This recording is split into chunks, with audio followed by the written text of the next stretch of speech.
Hey there, I'm Tracy Spears, speaker, author, coach, and founder of Exceptional Leaders Lab, head cheerleader for anyone wanting to play bigger. This week, I'm super excited to introduce you to someone that is definitely playing bigger on many fields and stages.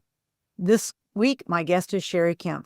Cheri is the Senior Vice President of Athletes Unlimited, a network of professional women's sports league that launched in 2020, featuring the world's best professional athletes competing in leagues in 4 popular and growing sports: softball, indoor volleyball, basketball, and lacrosse.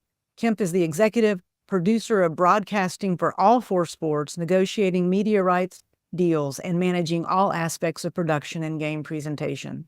Kempf also serves as director of pro softball for Athletes Unlimited, working with the Player Executive Committee to shape the league. For her work with Athletes Unlimited, Kempf was recognized as the Sports Business Journal Game Changer in 2022 and an Adweek's Champion of Change in 2023.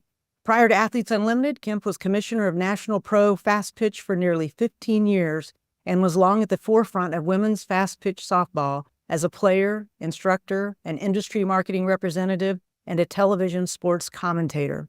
A 4-time national champion and 6-time Hall of Fame inductee, Kempf has also represented the United States on the international stage as a national team member for Team USA and 1992 World Cup champion. Off the field, Kempf has supported softball athletes since 1999, when she built and began operating the largest training facility in the world for the sport, known as Club K. In addition to creating instructional DVDs and software to assist softball players in perfecting their craft, Kempf is the author of the book Softball Pitching Edge, published by Human Kinetics. She's also the inventor and patent holder for the Spin Right Spinner, a device that teaches correct spin on pitch deliveries for both softball and baseball. Kempf was the color commentator covering NCAA softball, including the Women's College World Series for ESPN for 16 seasons, and previously commentated for Fox Sports, Comcast Sports, Yes Network, and the MLB Network. Oh my gosh, that's a lot to take in, sister. Welcome to the show, Cheri. So glad to have you here. Yeah, are we done? Is it over now? That's amazing bio, and I had to read twice. Did it say 6-time Hall of Fame inductee? Tell me more about that. It's silly. There's a lot of Hall of Fames that I guess I fell into the qualifications for. So, but those are always nice to do. It's fun to be with my family and those types of things, but try not to get too wrapped up in it. Listen, you're being incredibly modest. I don't think I know another 6-time Hall of Fame inductee. So this is, so we'll talk a bit about that. So as you know, the name of this podcast is Shift Out Loud. And I want to just start by if you don't mind telling the audience a little bit about your background. So we read your accolades. Tell us a little bit about your background, where you're from. So my background is I grew up in St. Joseph, Missouri, lived there through the first part of my life all the way through college as well. I went to Missouri Western State University, which is in St. Joseph as well. And I always say that I grew up in the perfect spot with the perfect people. My family and my friends grew up on South 16th Street in St. Joe, where you played. We had a space in our backyard that was just dirt because it was so worn. It was our basketball court. It was so worn down. And then, we played touch football on the street. We played baseball, which we played with a tennis ball, and just constantly in the neighborhood, playing outside. I had an older brother, which I believe is extremely impactful if you are a girl in sports growing up. And most of the neighborhood kids were boys. So I learned to play the game the way they played it. And I think that always served me well. Mm. Listen, the first time I met you, so as you're talking about being from Missouri, so we played softball together. You likely do not remember this, nor should you. And because what my part in this was unmemorable, your part was memorable in this. I was the leadoff batter for our team. My dad was our coach. And I remember we were about to play your team. You were was it Maryville? Yes. What was your team? State Bank. Citizen State Bank. Okay. So. And so I remember like it was yesterday, like watching you warm up a bit, but not getting it. And I got in the batter's box, and how tall are you, by the way? I'm 6 foot today. Okay, today. I was smaller then. I think the time you're telling that I was a little girl. Yeah. You said you played so tall this day. Yeah. But I just remember that I was so lead off the batter, and you threw the first pitch, and you had this very nonchalant, and then bam, the ball was on me. I had struck out in 3 pitches, I'm pretty sure. And I just remember walking back to the dugout. My dad came up to me because I was always going to, like, what are you seeing or whatever. And I remember saying to him, we're in trouble. Well, that story. I love that story. It's true. You crushed us that day. Your team, you all beat us.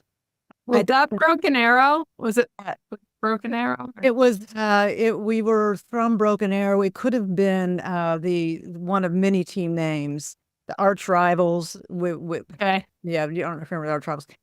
We were sponsored by McDonald's. But anyway, none of that matters. What I want to say to you is that, that's when you got on my radar. And so I was a fan of yours from that point forward. And so at that point in your career, you were playing several sports, though. Is that fair to say? Like, didn't you go to college and play a couple of different sports? What were the sports that you played? In college, I played basketball and softball. And my senior year, I played tennis, actually, as well. So, but, growing up back then, Tracy, and you probably know it too, like, there were seasons. They were very specific. Nobody was, playing softball in October. That's right. So, it was, and on South 16th Street, it was definitely touch football in September and October. I mean, we went right with the real seasons. Basketball, you were playing in the winter, and that's when we played AAU or junior high or high school. And then, softball was spring. It was something that, I think later in my life, I practiced some during the winter, but we never played softball in the winter. Did you know, though, that you were going to go to college on an athletic scholarship? When did you know I'm really good? When did you know that? I think early teenagers. So that team you're talking about, Citizen State Bank from Maryville, Missouri, we won the national championship at the time when there used to just be one national championship. Right. We won that when I was 12. So I think from that time, I started to have aspirations. Like I was looking ahead. I thought I would go to UCLA and play softball, actually. I did not think about playing basketball or really any other sport. We played ping pong, we did a lot of things. And I really like that. And I hope that there are players still today, young people, that are getting to play more than just one focused, intense sport year round. I think if you're really, really, really good at something, people push you into that one thing and want you to be a specialist. That's what my experience is, what I'm seeing. But I'm with you. I don't know. I could tell you, I don't even think softball was my favorite sport, but it was the thing that I knew, okay, if I'm going to get an education, it's going to be softball. My dad told me that in fourth grade. And so I just kind of knew that all along. But I do think it took away some of my freedom to explore some of those other sports in different ways, for sure. You said you wanted to go to UCLA. What happened there? Because you definitely could have played for UCLA. I think it was, at that time, it wasn't really, the recruiting process, all of that was not like it is today. It was more, I think it was a lot more regional. That's true. By and large, I'm not saying there weren't exceptions, but it certainly, we didn't show up at a tournament and have 30 college coaches sitting there by any means. I don't remember college coaches being at our tournaments at all. You don't? I don't. So I was, I ended up taking visits to Creighton in Missouri and Kansas. So all of that is really close to me. That is so funny because you and I, those were 3 of my visits. Joyce Compton was at Missouri. Yeah. Creighton, what was the coach's name at Creighton? Mary or something like that. Yeah, something like. I remember being in a high school, and she walked down the hallway in my high school. That's how I knew she was even recruiting. She was talking to all my teachers. But like that was it. Like they were the same because we Yeah. were from the same geographical area. Yeah, and then the Oklahoma teams as well. Do you look back? I mean, you had an amazing career, multi-sport person. You're not sad at all you didn't end up at UCLA, right? Yeah, I'm not. I look at things, I look at turns, and I know that that's a lot about what we talk about here on this show, but I look at really life-changing events for me, and when you look back and play them back, it seems like things happened in the right place and space for me. So I don't have any regrets. I don't think what if. I ended up getting to the national team regardless. And so, I think there are always instances where you can imagine how different your life would have been if you went to the left instead of the right. But I certainly couldn't be happier with my life and what I was able to experience, and being in my hometown even through college, and having the support of my family that I had. I think all of those things were very formative to me and impactful, and are with me today. Nice. So when you're in college, so let's just kind of finish a bit about, and I'll let you guide the conversation. I like to go chronological, but I'll also drag you into different eras of your time. But like some of those shifts when you look back, that you're like, man, I did this and my life changed dramatically. What was the first one for you?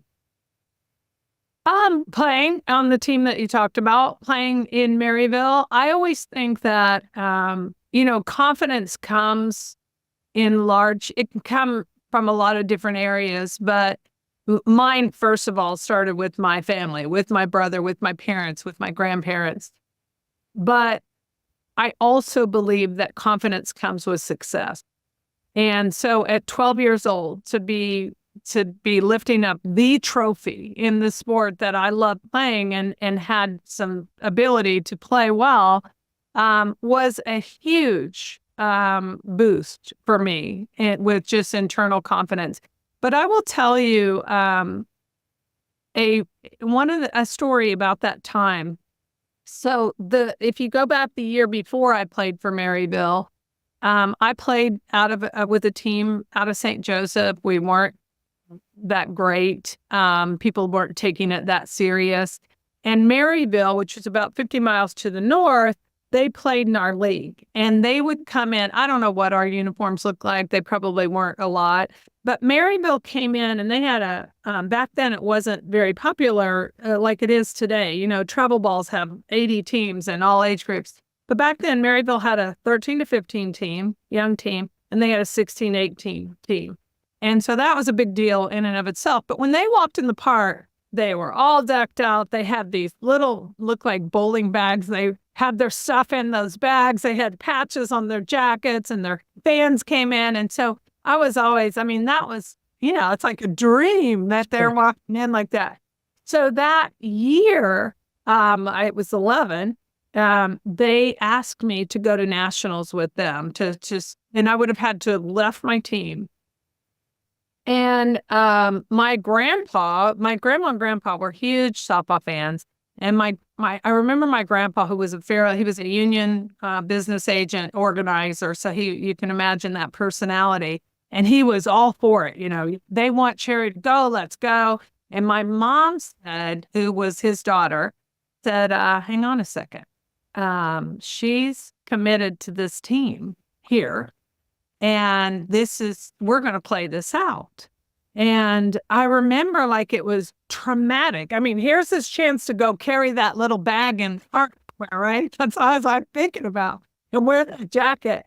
And my mom was like, no. Hang on. We're committed to this. This is what we're going to do for this year. And I remember, I think she and him had it out somewhere else, but it was a huge statement. And she said, if they want her, and my mom knew how much I love softball, but she said, if they want her, then she'll go next year. When she's free and clear, she'll go. But she's going to live her whole life in this town, and those are her friends, and she's not going to walk out on them and break a commitment that we had. And I will tell you, Tracy, that is such a core part of who I am. Mm. And that I learned when I was 11 years old, inadvertently. Wow. And I think it's one of the most important things, and it has been. I am a relationships person. I put loyalty at the very top of the qualities list, and I think it all goes back to there. Nice. I love that you got that as a young person, because that serves a lifetime for you, right? Just that lesson. Yeah, I think that. I love that.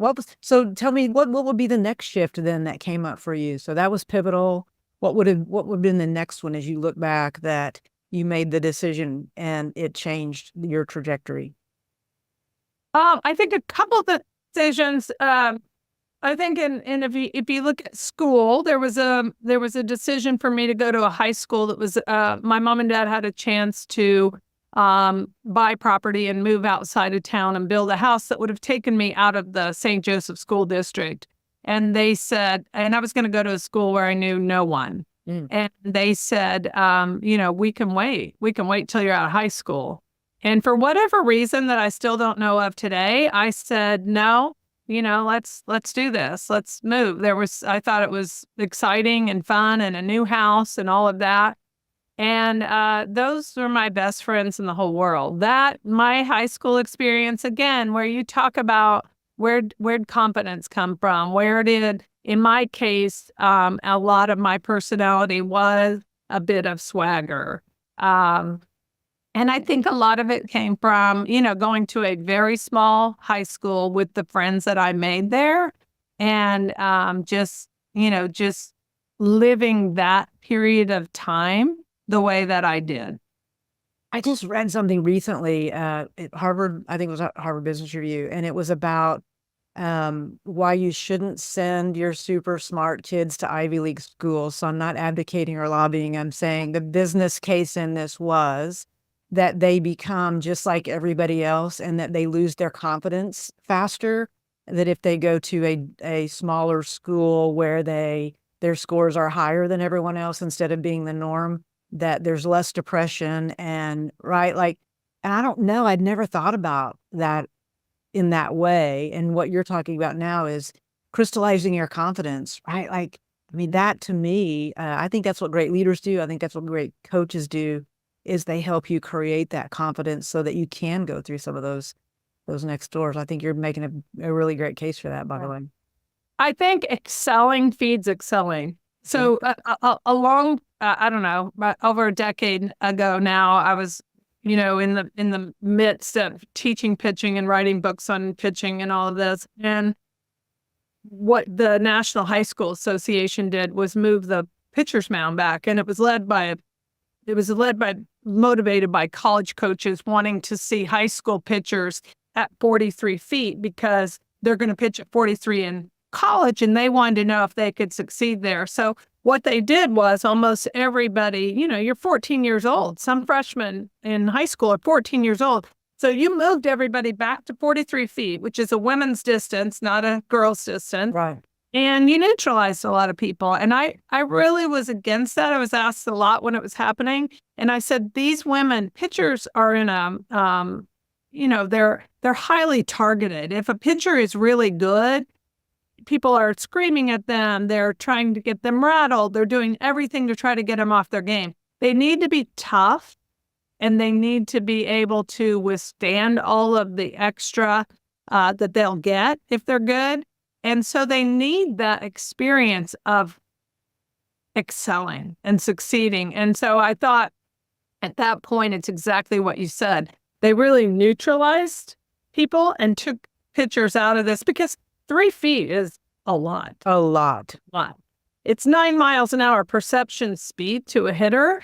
That's what the science says. But it was, it really took girls out of 2 or 3 years that they would have had, some of them, to really excel. And sometimes confidence, confidence can be the most important asset to an athlete. I think so. I don't know that I could argue that for sure. Or a person in corporate America, or right, just that idea. So for you, you get out of college, Any desire to go be a college coach? What happened right when you got out of college? What did you immediately go into? Yeah, so what I wanted to do was write screenplays. I consider myself a writer. I still do consider myself a writer, but so I wanted to get into film school, and I tried to do that.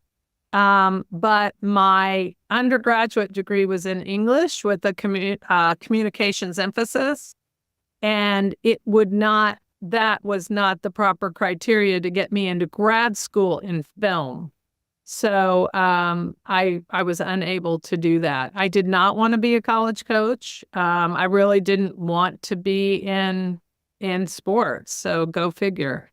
Here I sit. I was going to say, that's the exact opposite of where you are now. Was it because you just were ready for a break because it had been your life for so long?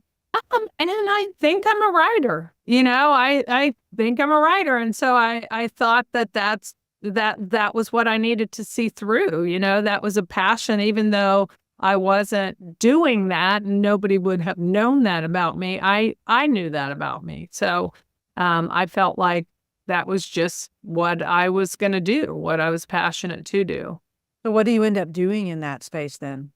So I went to San Diego State to grad school. In the department was telecommunications and film, and they took me on a provisional basis for one semester, and I took 2 classes, and I did well. And so they said, you're accepted. And my class schedule, one of the classes that I had was advanced lighting for television. And I remember that I got in that class and I knew nothing about what the instructor was talking about. And I went up to him afterwards and he goes, have you had anything before? And I said, no, I graduated from Missouri Western and I in English. And he said, he said this, I'll never forget. He said, what you're doing is you're trying to take advanced tap dancing lessons and you haven't had beginning. He goes, it's impossible for you to succeed in this spot. So talk to my counselor. They would let me in the telecommunications side, but not the film side. So a little bit devastated there. And I went home. I was doing nothing. My college catcher was from Tennessee and just outside of Nashville. And she sent me an ad that there was a school, Austin Peay, that was hiring a head coach. And I ended up just sort of applying for it to, pacify everybody because I was doing nothing. And I got it. It was a Title IX program. I paid $10,000 a year. I drug the field with my car. And I could tell you a lot of other stories. One scholarship, but it brought me to Tennessee and Nashville. So that's where I've been. Oh my gosh. Listen, I love and want to hear all of those stories next time, but I want to hear some of them too. In that, so how long do you stay in that position? 4 years. I was at Austin Peay for 4 years. So I know you have to have some highlight of those 4 years. Tell me a couple of the highlights from those 4 years. Yeah, I think in those 4 years, I learned that, I grew up in a place where my ability and my talent was nurtured and applauded and celebrated from everything from my own family to my friends to my town to the media in that area. So I didn't really know any other world. And, I went to the place where I was going to live. My friend had found this place for me to live. And my mom was with me and we walked in and the guy said to us, he referenced us as women folk. This was in Clarksville, Tennessee. And he said, he took us in the bathroom and he explained to us that the hot water was on the left and the cold water was on the right. So that was a moment when I realized I was in a different world. And like I said, $10,000 a year was my salary. And I drugged the field. I had a Datsun 200 SX. I tied a drag to the back. And I watched across the street while they had a 4-wheeler dragging the baseball field, and everything that you could possibly imagine. So that was my kind of eye-opener of the world, really. And then I thought, well, if I won there, that would be, I would just elevate and, people would be happy, and really they couldn't care less. We did win, and it was a Title IX program. It was there because they had to have it. And so they did it on the minimum. But I think that during that time, I think that's also an important lesson. It's not the fun one when you're going through it, but it's an important one to have lived through. And during that time, I was playing women's ball. I had aspirations to be on the national team. I was playing with a team out of St. Louis, so driving about 6 hours every weekend to play for free. Yeah, that's what we did, right? What we did. So, but anyway, so that was I played women's ball. I ended up playing women's ball till I was early 30s. Good for you. Yeah. So what happens? So you're doing that, but you're not working, and you're doing that for free. You're not being paid for all of that. So I had a teammate in St. Louis who did some private lessons, and she said, "Hey, you should do this." I was trying to survive, I was trying to be able to keep playing, and knew that after 4 years, I had increased my pay at Austin Peay from $10,000 a year to $12,000 a year. It was full time. And so I knew I had to do something else, and was living in Nashville. And so I started teaching. And my first started teaching pitching, and Becky Duffin was my teammate in St. Louis. And she kind of told me, she goes, put people in a class. And she sort of told me how to structure it. So I wasn't that person that's just doing private lesson after private lesson. And I would go anywhere where there were 10 people. So if somebody had 10 people in their, Paris, Tennessee, I would go there. And on Monday nights. And so I started doing that, and the business just grew. And so that's what I ended up doing for the next really decade was, I ended up building facilities and teaching pitching and going down that road of, inventing the training aids and writing the books and all of that. So I did that right up until the point where I wanted to get into broadcasting. And kind of that was a shift for me professionally, for sure. Listen, we could make the case that you driving around doing those things, building the groundswell, building, good players. One of the things that was missing back in I hate saying back in those days, but it was really there wasn't a lot of exposure to some of the women that were playing. And you created some of that, people like you, when I think about all the people that were, in those small towns building that groundswell and building some of the fan base and building the future players, right? Like that was a really formidable time for the sport of softball, for sure. You've got to feel good about your role in that, yes? Yeah, I think so. I think that sometimes it's frustrating, I think, to have people not realize where it started, but I do think I will always be proud of kind of being on that front side. When I went into broadcasting, ESPN had one regular season game on, and they would bring one regional, and I got the regional. It was before super regionals, and I ended up getting the regional coverage at UCLA initially. But all of that, I think, when we were first on television, ESPN was very intentional about growing the audience for softball.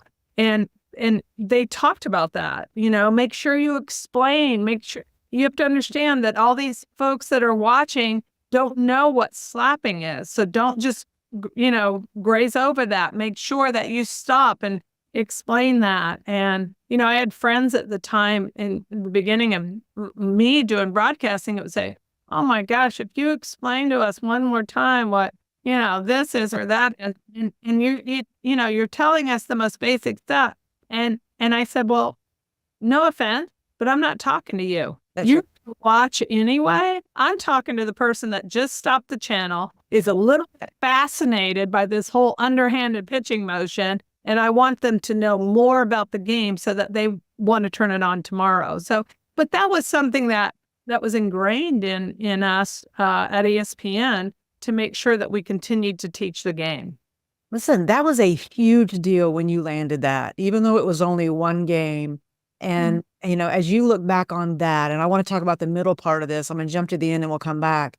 What we're seeing now, I mean, how do you feel? I don't know what the answer is going to be, but kind of contextualize what we're seeing now watching the Women's College World Series. And I want to talk about Caitlin Clark and all those as well, but just from the softball perspective, the coverage now and the excitement and the enthusiasm for the sport it's just shocking to me. What about you?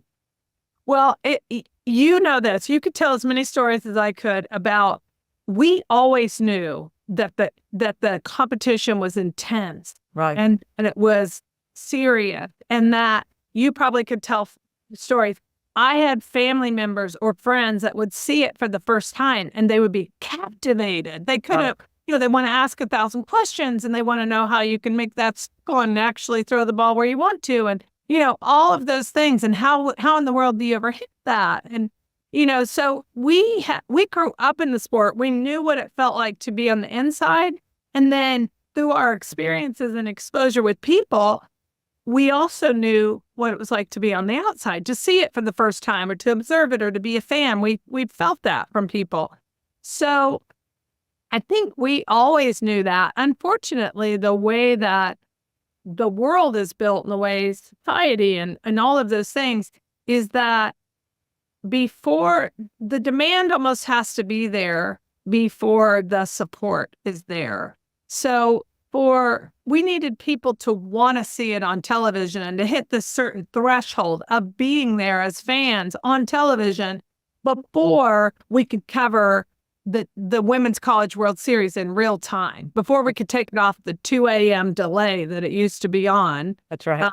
Lee Bristow tells, stories of when she worked at, back then it was ASA, but now it's USA Softball. She said they would come over to the office and say, "You guys, you got to go out in the stands and sit. This one's going to be on TV in 6 hours, And they would take everybody out and try to get the camera view. I love that story. But, now you can't find a seat in Oklahoma. But I think that that whole process, and, we knew it was there. The fans hit a certain threshold, and now we can cover regionals, and we can cover super regionals, and we can cover every second of the Women's College World Series and have these media days that let you see what these women look, that they're going to have fun in the background and, really fall in love with the people that they are, and not just that they're out on the field playing. But, we can have 35 and 40 cameras at the Women's College World Series. So now it's easy. Now you have this audience, and you're putting the energy and time and effort and thought and creativity into putting it on air. And what's not to like, right. And now when you mentioned it and touched on it for a second, and now bring a star into that mix, bring a Caitlin Clark into that show, and everything goes bananas, because now you have, so many more new fans, regular fans that have this interest peaked to see what's going to happen with this particular person that they care about for whatever reason. And I think, the challenge would be if the product wasn't good. Right. And the product has always been good. That's right. So now we finally have this moment where we're getting real windows on television, and we're getting covered in a creative and thorough manner. And so it just can't miss. Listen, it is so exciting. And when I think about just the Caitlin Clark effect and so many athletes that also have come, before her and came with her into this year. But you're right. There's this moment that we're having for them. What was the moment for the softball? When you look back and say, what was the tipping point there? Because I don't think I could name it. Could you name it? What would it be? When did people start really paying attention? I think I think a couple of things. I think when the Women's College World Series started coming on live in real time, I think that was a time when people really started to see it regularly and start to count on it from year to year. I remember covering it, and one time going into a McAllister's, and I was going to go into the studio because I had covered the Women's College World Series from the studio in Bristol and also in Charlotte for ESPN. And this was in Charlotte. And I went to McAllister's before I was going in to do, makeup and hair and all that. And the guys behind the counter looked like people that were probably not at a softball game, but they were talking about the World Series and they knew people's names. And I thought to myself, I'm in the twilight zone. These guys behind McAllister's fixing sandwiches know what's happening in the Women's College World Series. We've arrived. So it's a weird gauge, but it was commonplace. It was to be out somewhere and have, you're not at the softball game and somebody's talking about softball.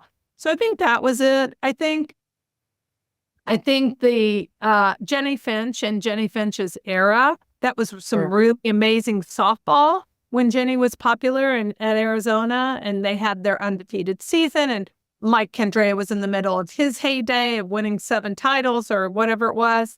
And so they were creating that dynasty. There was a lot interesting. And, Jenny is still relevant today as a star.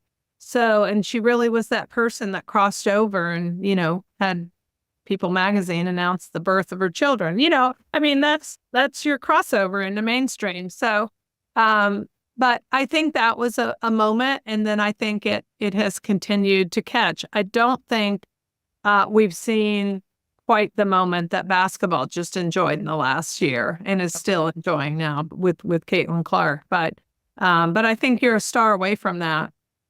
You do. Yeah. Agreed. I live in Oklahoma, the Sooners. I played for Oklahoma, all the things.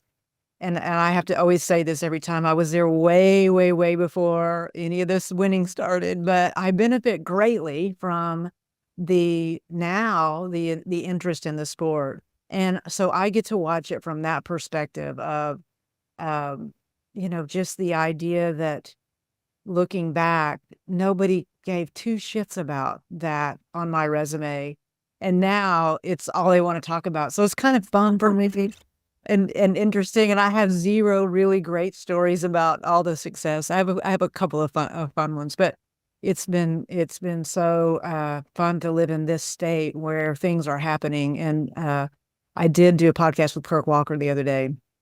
And I waited until the very end to even mention the rivalry, the Sooner UCLA rivalry, and then the podcast was over by his choice. But anyway, but it's been kind of fun. So are you're not on the desk at all anymore right now? You're not doing any of the, and when did that was a shift for you? So take me through that. Yeah. So I finished with television with coverage COVID year. And that is when I had my slate of events in 2020, and that is when softball and all spring sports were suspended. And then I came on board with Athletes Unlimited, and I will tell you, I think it was sort of a mutual cross at that point to doing this. But I will tell you, Tracy, that I always believed, I thought that broadcasting was one of the hardest things, one of the most challenging things that I did. And I don't think everyone looks at it that way. But now when I'm working on our broadcasts, I hope the talent looks at it that way, that it's difficult and challenging, because I think that's how it should be if you're covering it properly. Being an analyst on a game is not sitting down and just saying, oh, she should have had that play, or look at, boy, was that something, what a hit. It's really it should still be about storytelling, and it should be taking you can see that she hit the ball. You can see that she has 10 strikeouts. I don't know that I'm going to add a lot by just saying, and that's her 10th strikeout. I think what I'm going to add a lot is to say, and guess what pitch is prevalent right now? It's the pitch that she worked on in the off season when she couldn't walk, or, whatever. That takes the interest level and makes it a little deeper and a little meatier for you as a fan.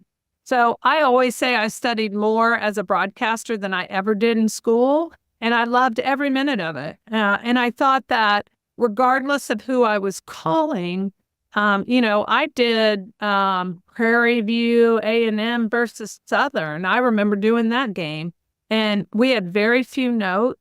And here's what I knew. I knew that it was just as important for those players to be on TV and those coaches than it was if I was calling Florida versus Tennessee. And that this was probably going to be the one time that all these players were going to be on television. So I wanted to make sure I covered that too and did them justice and talked about their history and why they were good or how they got to that point. So I do think I love broadcasting. I loved it when I did it. I thought there was an element to it that was definitely contributing to the growth of the game. And I loved talking about, I wanted you to understand that play she made right then, that 9 people out of 10 don't make that play. She made it because she was special, and this is why she got there, or this is what made her great. So I get excited when I talk about it. I love everything about television. And so that was a period in my life that was special, and that I really think, if I could have done that for my whole career, that's what I would have picked. Will you do it again? Is it over? I think it is over, and I will tell you why. My nephew is a play-by-play guy, and I think it would be super cool to do a game with him. But that's the selfish part of it for me, is to be able to sit beside him and do a game. The other part of it is that I don't, being out of it now for 4 years, I missed a whole class of people, and I missed some whole, progress of coaches. When I was in it, I was very close to it.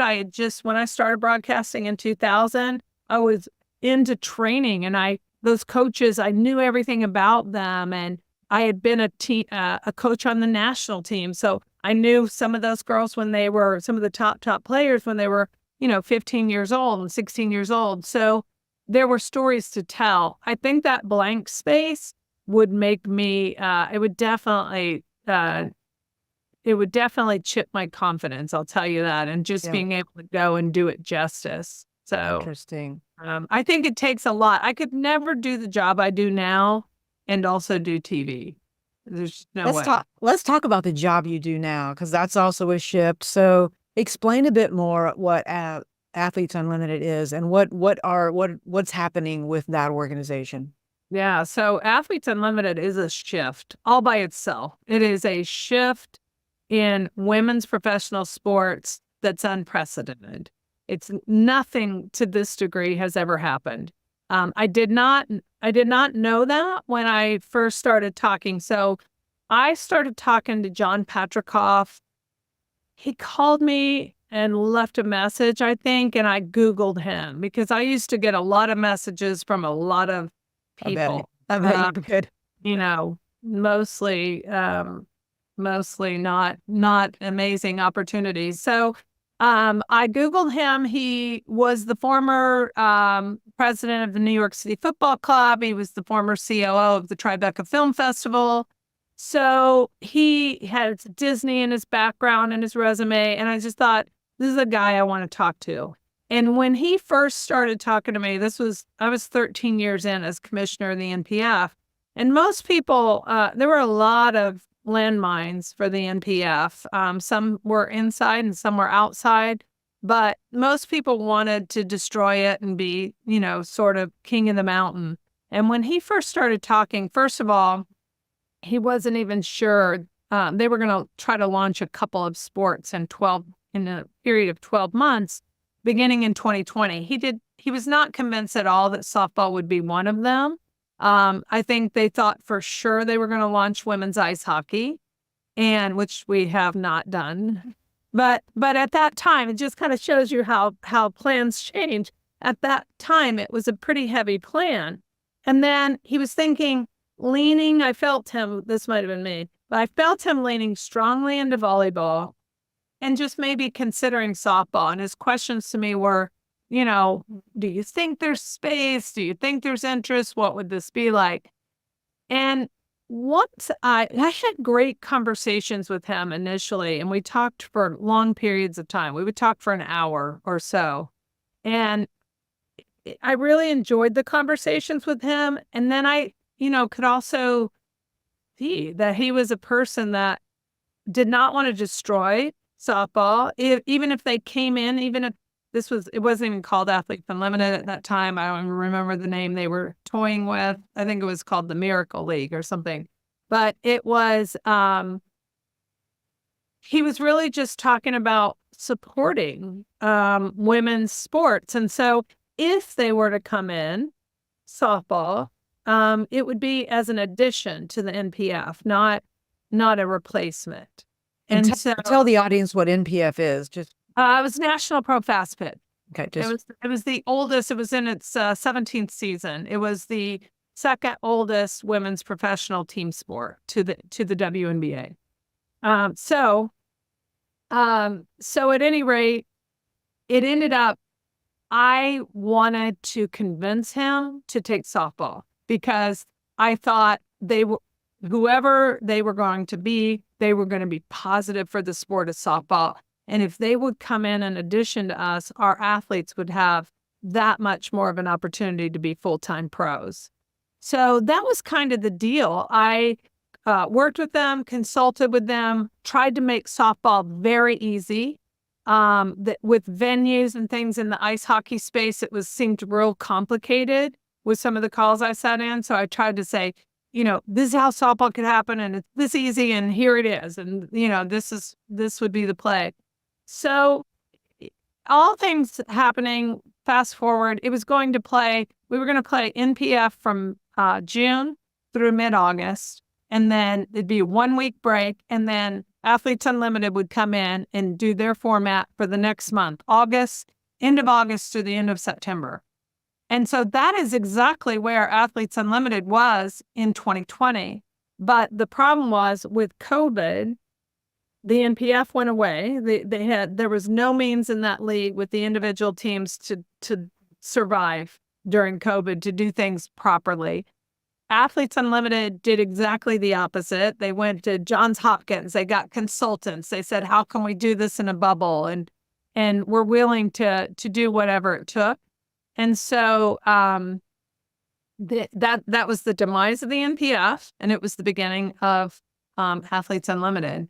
And so Athletes Unlimited continued. We had that season. We then added volleyball, launched women's volleyball in January of 2021, whatever that was, 4 or 5 months later. We launched lacrosse in the summer of 2021 and had softball again. And then in the next winter, January 2022, we launched women's basketball. So I'll go back to what I said. In a period of 18 months, Athletes Unlimited launched 4 women's professional team sports. And in 3 of those spaces, everything but basketball, no other professional league existed for women. So that's when I say to you, it was unprecedented. It was a shift, certainly, in the opportunities for women in professional sports. And it was admirable is an understatement, but the commitment by John Patrickhoff and Jonathan Soros, who are the co-founders, is it will get bigger as it becomes farther in the rearview mirror and becomes history. But I think it will go down as a game-changing moment for women. Gosh. So I guess I didn't understand until right now the pivotal role that you have been in the last 4 years. So thank you for all you're doing. The Caitlin Clark effect, how did that affect you in this position at this point? I think if you're anybody in the business of women's professional sports, there's always a little push and pull with stars. There's always a lot of people, and you're seeing it right now. Like, why don't we all get paid that? Why isn't everybody after all of us? And that's because that's not realistic. It's not the way the world goes. But if you look at go look at the NBA, look at the NFL, look at MLB, watch them make their climbs, and we can all name the stars. That's right. And people that elevated that, you look at the 80s in the NBA and you look at the guys that were there and that started to become our household names, even if you didn't care about men's basketball. And those are people that make a difference. So I understand there's always going to be this argument that everybody should be equal and on a level playing field. I don't think that's ever going to happen. I think that stars are going to be there, and we hope to have that those stars are people that we can admire and people that are good role models and people that are about elevating everyone and taking people with them. But I think if you're in the business of professional sports, you have to be tickled about what we've witnessed. That's right. In terms of just the elevation. And you can argue the particulars of it all you want. Women's basketball is at a place it's never been and has never even been close to being. And so if that's attributed to one person or 6 people or 30 people, it doesn't matter. It's there. It got there. And I think, at the end of the day, you tip your cap and I think we should be grateful and appreciative for the leap that it just took. And we should all be on board to continue to grow women's basketball, but all of women's sports now that we kind of have an audience. Two more Caitlin Clark. She's getting a lot of airtime today. How do you think she's doing? Grade her based on that likability and that she's, doing being a good ambassador so far in her pro career. Well, I'm a Caitlin Clark fan. She's a 10 as far as I'm concerned. I think from a human standpoint, she is a 10. I think that she continues to try to elevate everyone around her. I think that she has been gracious and open and public and thoughtful about the women who laid the groundwork for basketball, period, the history of the game. And I think that I think she handles the spotlight, and I think that she's handled the pressure that is really an inconceivable and unimaginable pressure that she must be under. And she's still playing good basketball. And so, I don't think it's ever a good feeling.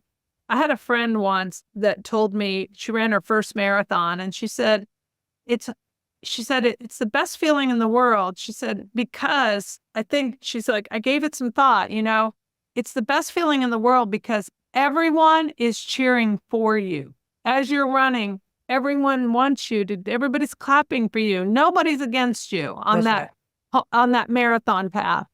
And I think, I will tell you, I wish I was a person that cared less about negativity from other people. I can't just fluff it off. I can't just, not. It never feels good to be a target. It never feels good to be hated. And I can't imagine, even if you deserved it, that it would feel good. And especially from someone who's just, if you want to take Caitlin Clark specifically, she's just playing basketball. Right. That's what she's doing. She's trying to play basketball. And so to all of a sudden be a person that's a target, it can't feel good. But I think, she could be balled up in a puddle in the corner, with everything that she's been under. So I think the fact that she's continued to shine and be thoughtful in the things that she says and the way she carries herself, I think it's again, I say we'll all see the movie, one day, and then you'll really realize what it was like. That's right. When this airs, it will likely be during or right after the Olympics are over and the basketball and all the things. So I'll ask you about that now. Her not making or not being on the team. Do you want to comment on that? Like, yeah, comment on that. Yeah, I am not in the throes of basketball enough to say that somebody should or shouldn't be on the team. I don't think that you ever put somebody on the team because they're popular. I don't think that's the thing. And I think you also, I would say, you don't keep them off because they're popular. I think you pick the best team. I hope in all of our sports that we're picking the best team. In the case of softball, if it's an 18-person roster, when it's our turn in the Olympics, I hope we're picking the best 18 that are going to make the best team that hopefully we win the gold medal. So I wouldn't ever, I'm not educated enough or experienced enough to say who should be on that team at all. But I will tell you, if I'm pivoting, that I am a believer in star power. And I think, I think if someone is good enough, that's definitely that tips the scales for me. Well, you were way nicer than I was going to be about it, but I'm glad you came to the same. I was like, it's great for the sport. It's a moment where it can continue to create catastrophic, what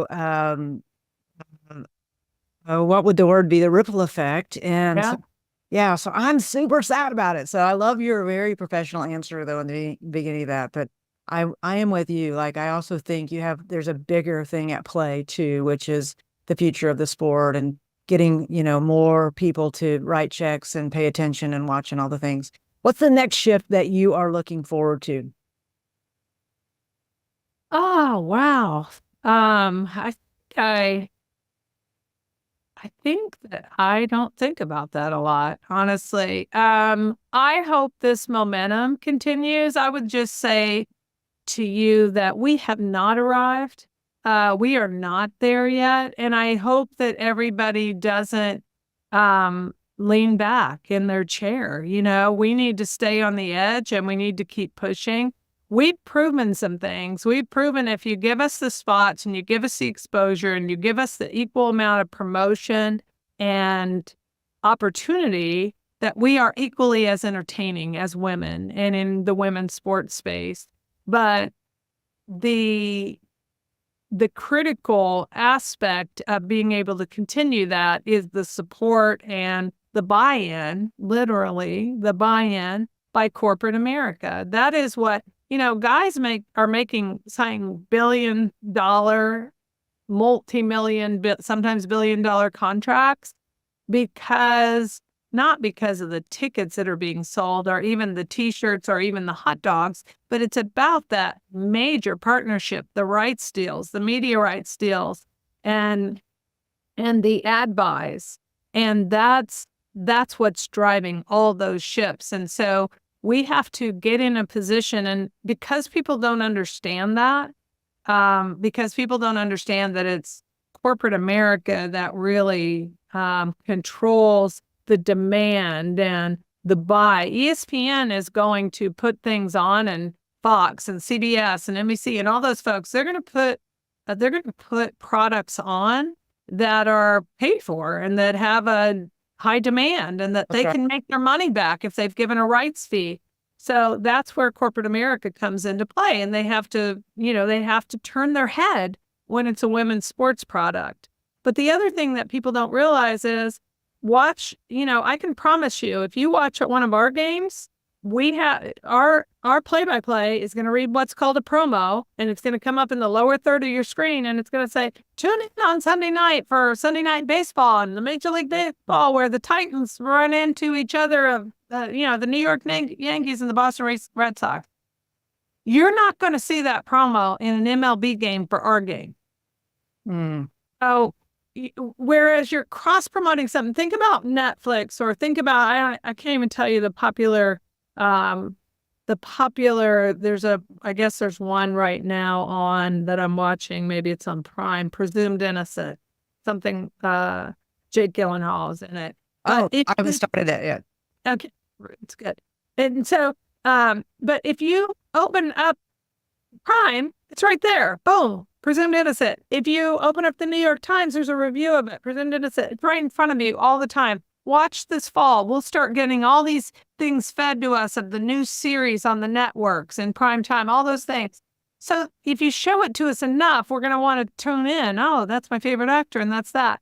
So that's all about promotion. That's right. And you're still not seeing the level of promotion for women's pro sport that you're seeing for the NBA Finals or an MLB Sunday night game or Monday night or Thursday night or any other day of the week night. So you have to do that, and then we have to see better timing, better spots on better networks. So, FS2 is not Fox Sport, so right. where are you? And, this last fall, there was a big bump in Big Ten volleyball ratings. But what the Big Ten Network did on the Big Ten Network, what they did was they positioned volleyball on the network right after a football game. Oh, nice. And that audience that was in, and then you're going to say, as they're signing off, they're going to be, stay tuned for the matchup, number 1 versus number 2, volleyball, That's blah, right. blah, blah. And so you stay on the channel, you keep watching. And so those are the little things that I think normal people, my mom doesn't understand that if you're in, if you're on this platform or this platform at this time of day, or if live programming is leading to you or tape programming, it's all, what audience are they handing you? That's right. Is That's it right. My shifts were really professionally was TV. And then the commissioner to become the commissioner of National Pro Fast Pitch. So, I think those were the two. One was really good. And, it's your experience, right? But it's kind of what I was alluding to earlier when we were talking is that, the commissioner job is a hated job. I mean, most people hate you or are, angry with you. I guess hate could be a strong word, although I will tell you it's an accurate word for some people. And it's just it's 13 years of being the sheriff, and nobody really, understands. Hopefully you sit in that chair and do what you think is right for the sport. But so in that way, I would say one of them was delightful. Covering college softball was always just amazing. Do you wish you were on the desk now? I wish I never would have come off of it.